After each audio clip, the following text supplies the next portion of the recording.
Dig it.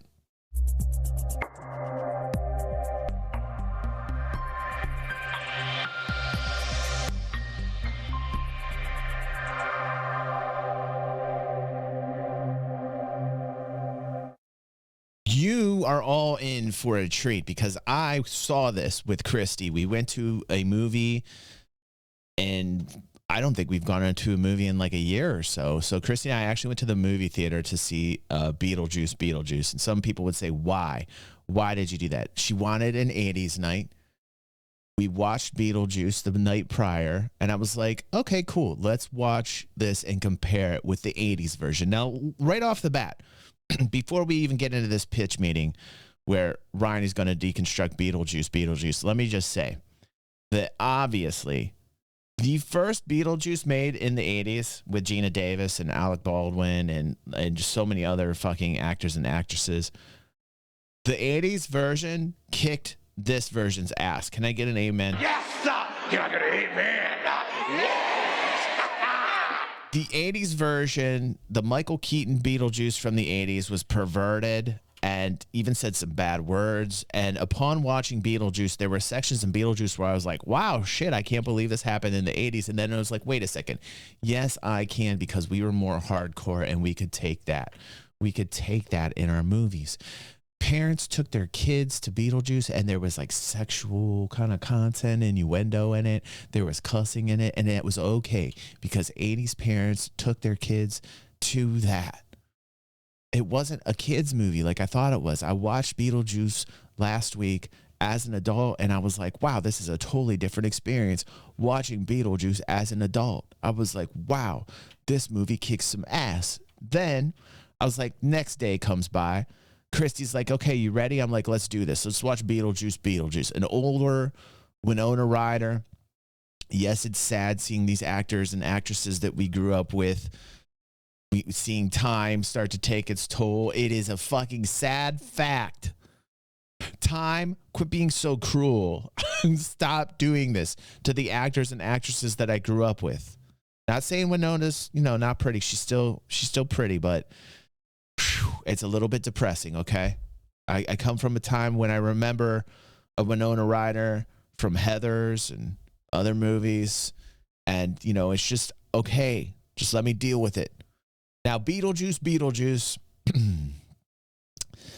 Michael Keaton tried his best, but under all that makeup, you could tell Michael Keaton was old, and it was sad. And I love Michael Keaton because he was just in a fucking movie about a dude with Alzheimer's that I highly recommend.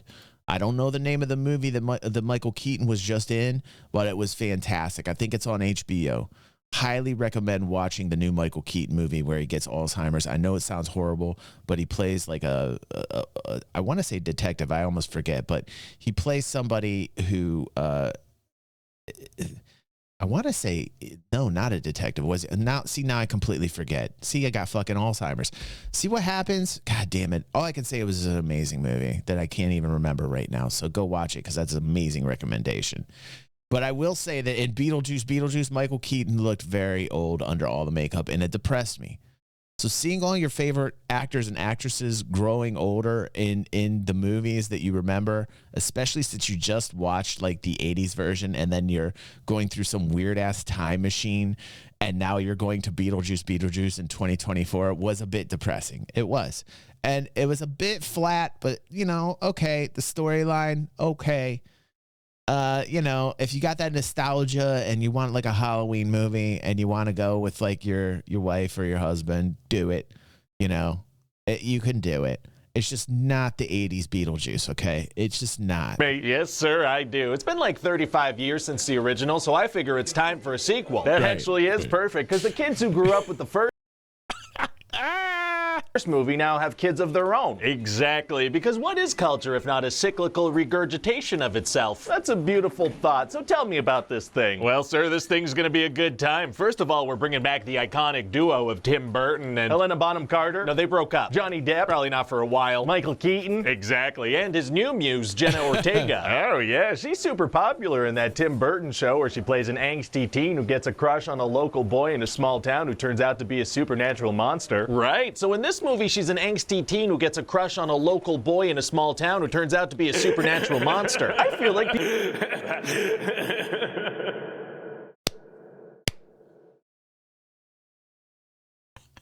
Deja vu. Well done, sir. Well done.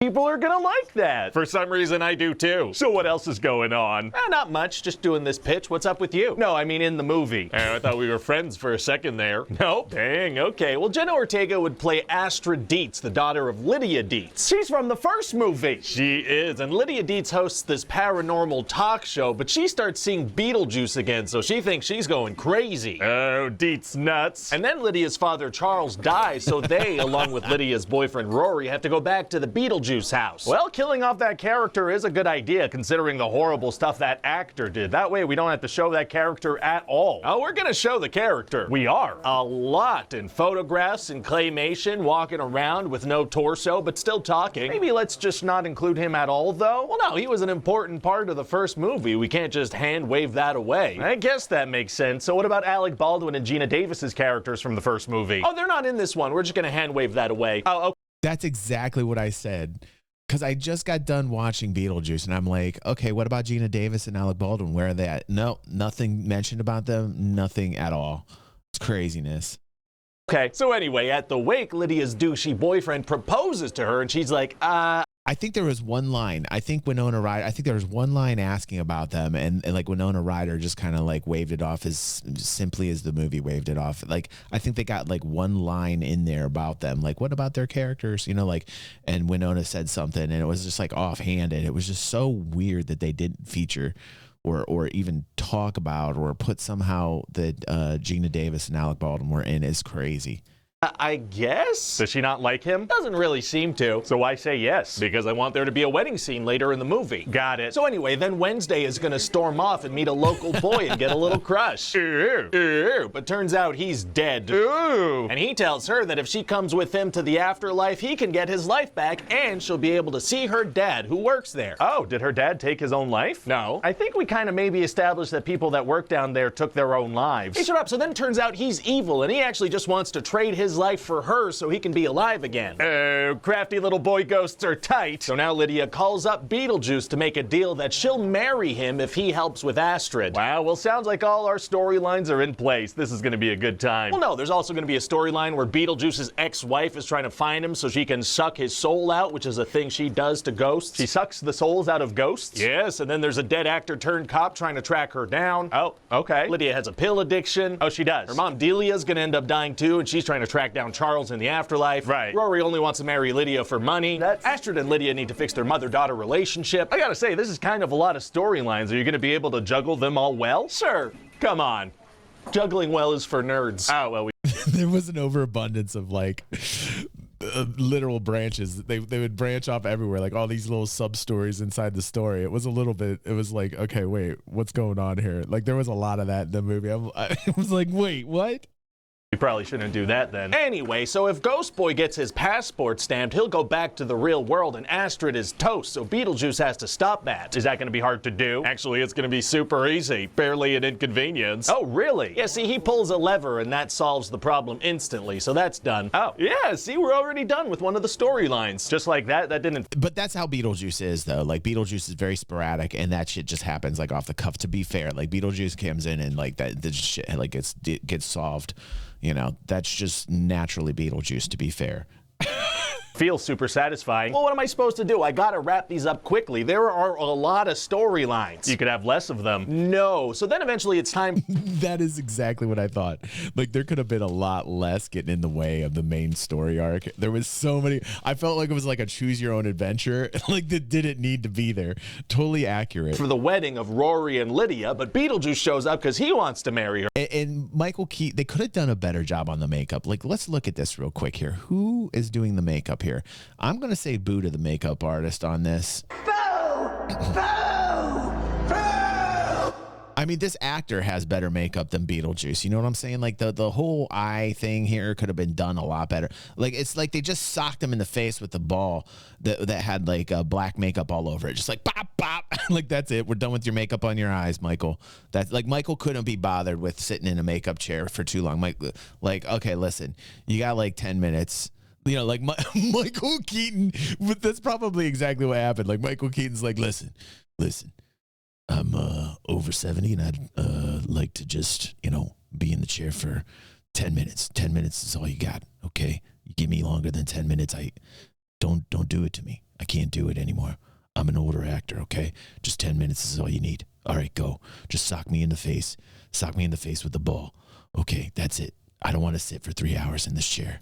Okay. And then BeetleJuice's ex-wife shows up, and that cop guy shows up with his whole squad. Oh, what are these dead cops guys gonna do? Be frozen immediately so they can't interfere with the scene. We followed the cop for the whole movie, only to have him frozen in place when it comes time for him to actually do something. Yeah, there's just too many storylines. It's easier if I just freeze them in place for this. You put the plot lines in. I did, yeah. So then Astrid opens up a sandworm portal, and a sandworm eats the ex-wife and Rory. So what was the point of having the ex-wife in the movie? Well, she was in the movie. So was the cop guy. Right, but if you took them out, that wouldn't really change anything at all. No, yeah, they don't affect anything at all, but the thing is, they're gonna be in the movie. All right. And then Astrid quickly flips through the handbook for the recently deceased and finds a clause that voids the marriage thing with BeetleJuice. How'd you find that specific article so fast? Speed reader, I guess? I don't care. So then they're able to banish BeetleJuice. I will say this. William Dafoe was a weird character. Like, I know William Dafoe is a weird dude, and William Dafoe is entertainment into and unto himself.